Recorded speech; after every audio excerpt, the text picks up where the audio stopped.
안녕하십니까. 여기는 들풀북수 출판사에서 진행하는 들풀의 책 속으로 출판사에서 낸 제가 쓴 책이죠. 하나님의 형상, 사람의 원죄, 지금 그것을 진행하고 있는데, 인간을 창조하셨을 때 인간에게 있는 그 악은 어디로부터 왔는가? 그것은 선과 악 모두 하나님으로부터 왔습니다. 그러므로 여러분, 그 악을 하나님과 분리될 수 있다라고 생각하면 안 되고, 절대 하나님께는 악이 없다라고 생각하면 그것은 정말 자기 자신의 생각입니다. 우리는 오늘 같이 나눌 말씀이 하나님의 형상에 관한 부분인데, 이게 책의 분량으로도 그렇고 성경 구절로도 그렇고 너무 많고 복잡해서 제가 다 그 책을 장으로 넘기면서는 설명드릴 수가 없어서 제가 요약본으로만 말씀을 드립니다. 하나님의 형상, 그러면 그분의 형상은 뭐냐라는 거죠. 우리는 사람이 하나님의 형상대로 창조가 되었는데, 그럼 그 하나님의 형상은 뭐냐라는 거예요. 그 형상은 바로 사람의 언어로는 이렇다 저렇다 표현할 수가 없어요. 표현할 수가 없어서 그냥 단순히 지혜라고 이야기를 하고, 하나님의 지혜라고 좀 더 구체화시켜서 기록하고 있습니다. 성경은요. 그러므로 여러분, 하나님 안에도 우리가 보는 선과 악이 같이 공존합니다. 근데 그분이 선하실 수 있는 이유는 그분의 본질 자체가 지혜예요. 그래서 그 지혜가 선과 악에 관한 한 질서를 지켜가고 있는 거죠. 그렇기 때문에 하나님은 시기하시기도 하지만 진노하시기도 하고 사랑하시기도 하고, 이와 같은 일들이 동시적으로 공존하는 겁니다. 단지 하나님께서 우리를 창조하셨을 때 그분 안에 있는 속성들, 이와 같은 여러 가지 선한 속성 또 악한 속성들만 우리에게 주셨습니다. 그러므로 우리 아담과 하와 안에는 뭐가 없었어요? 그것을 자기 안에 통제하는 지혜가 없었어요. 그 지혜가 있었더라면 당연히 어떻게 했을까요? 선악과를 먹었을까요? 안 먹었을까요? 안 먹었습니다. 그러면 우리가 이 예를 한번 볼게요. 그러면 그 지혜가 있다면 그 사단의 그와 같은 유혹에 대해서 넘어갔을까? 안 넘어갔을까? 안 넘어갔죠. 왜? 이거를 분별할 수 있으니까. 어느 분이세요? 예수 그리스도.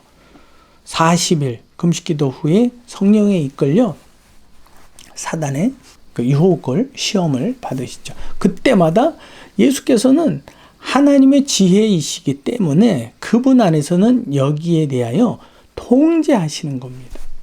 그래서 그 거짓에 넘어가지 않으시는 이유가 바로 그거예요.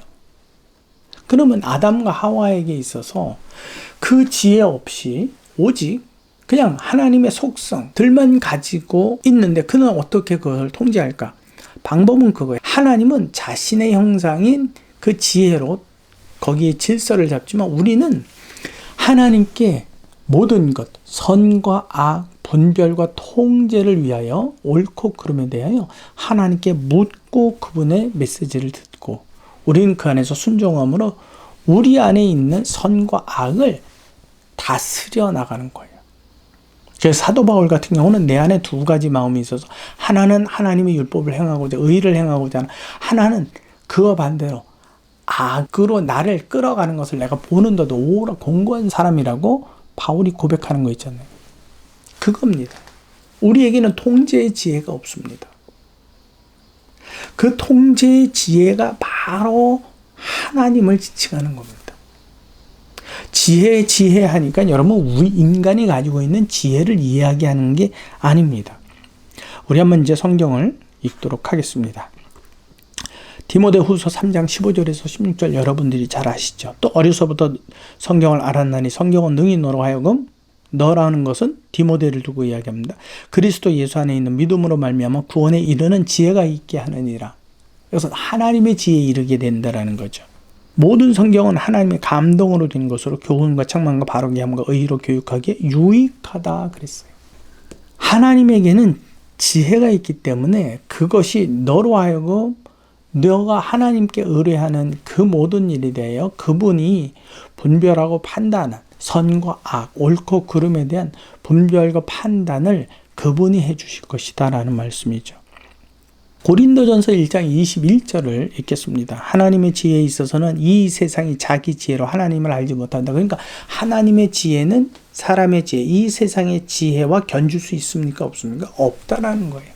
근데 어떻게 표현할 수 없는 최고의 가치성을 표현은 해야 되는 거예요. 그러니까 사도 바울이 이걸 지혜로 이야기한 겁니다.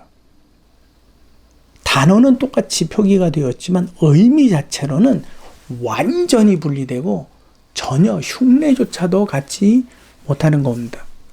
우리에게는 선, 악과 옳고 그름에 대한 지혜, 하나님의 지혜가 없습니다. 그러므로 우리는 하나님 앞에서 지혜롭다라고 세상의 지혜를 가지고 하나님 앞에서 이것이 하나님이 생각하는 옳은 일이죠. 이것이 하나님이 알고 있는 선이죠. 이거는 악입니다. 우리 스스로 이렇게 판단하는 것 자체도 사실은 하나님 앞에서 옳지 않다라는 거예요. 그런데 교회 다니는 수많은 사람들이 내가 보기에, 내가 생각하기에, 내가 알기에는, 내가 들은 바로는, 내가 판단하기에는 전부 내가 내 지식으로, 내 지혜로 다 나요. 하나님 믿음 안에서 그분의 형상을 회복했다고 하면서도 여전히 나야. 너무 안타까운 겁니다. 여러분, 저와 여러분들이 가지고 있는 그 조그만 그 태산의 먼지보다도 작은 그 지식은요, 지혜는 하나님의 지혜와 전혀 견줄 수조차도 없는 겁니다. 이걸 여러분들이 인정하십시오. 그렇다면 여러분들은 모든 일, 어떤 일을 하든지 그 일에 앞서서 먹든지 마시든지 앉든지 서든지까지 이 모든 일에 앞서서 누구의 분별과 하나님의 분별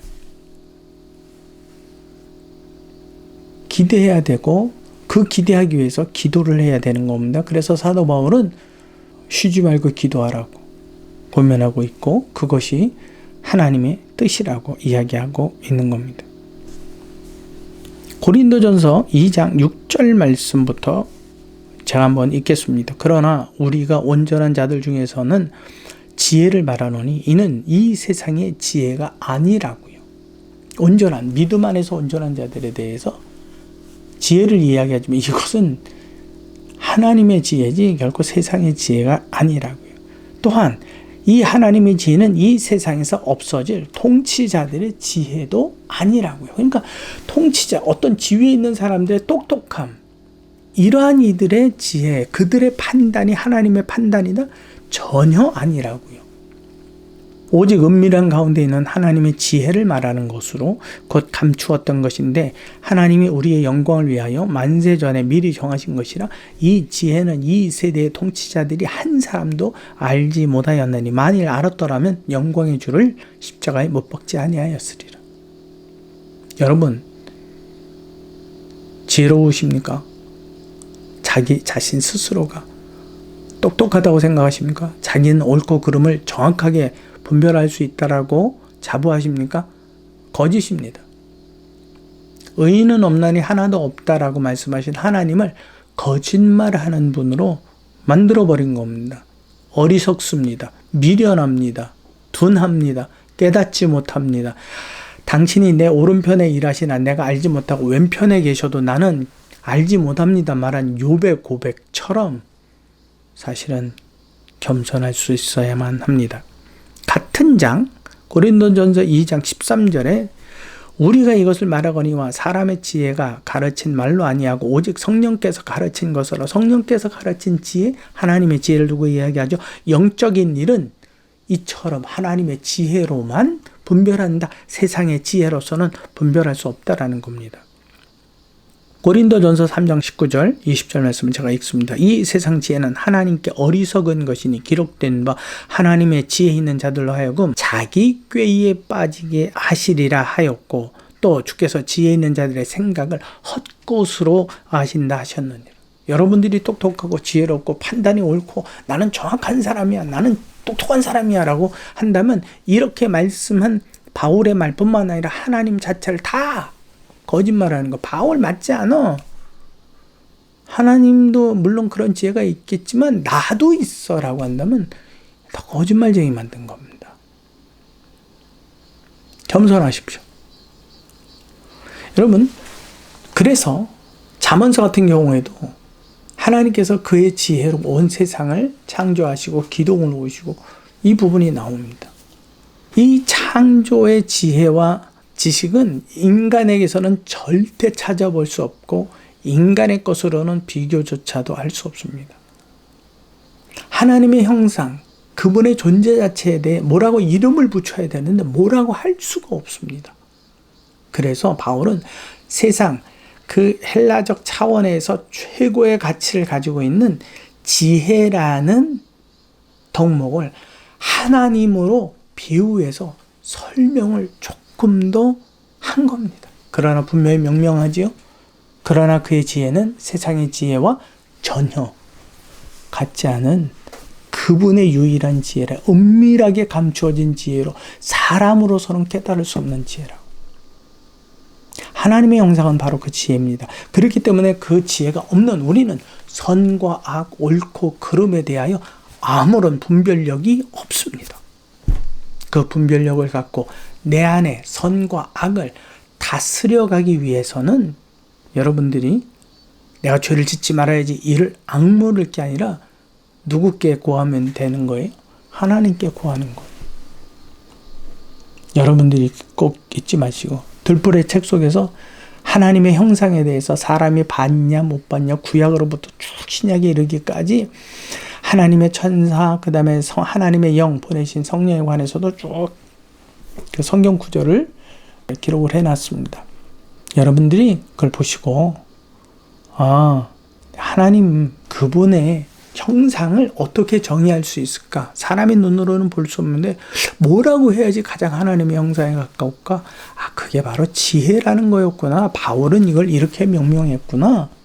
그 지혜가 하나님 안에도 선과 악이 있으되 그것을 질서 있게 다스려가고, 그러나 우리에게는 그 지혜가 없기 때문에 우리는 스스로 항상 악을 행하는 거구나. 그래서 의인은 없나니 하나도 그 자체로만으로도 하나도 없다고 말씀하시는 거구나. 여러분들 이것을 꼭 기억하셔서, 그래서 지혜가 부족하거든 후히 주시고 눌러서 넘치도록 주시는 하나님께 구하라고 말씀하신 그 성경 말씀도 여러분들 안에 새기셔서 모든 일에, 크고 작은 모든 일에 하나님께 기도로 아뢰고 그의 메시지를 기다리고 그분을 듣기를 갈망하고 소망하셔서 항상 하나님을 욥처럼 내가 전에는 그냥 듣고 아는 것 같았는데 이제는 내가 눈으로 직접 배우는 경험의 믿음의 성도가 되시기를 진심으로 소망합니다.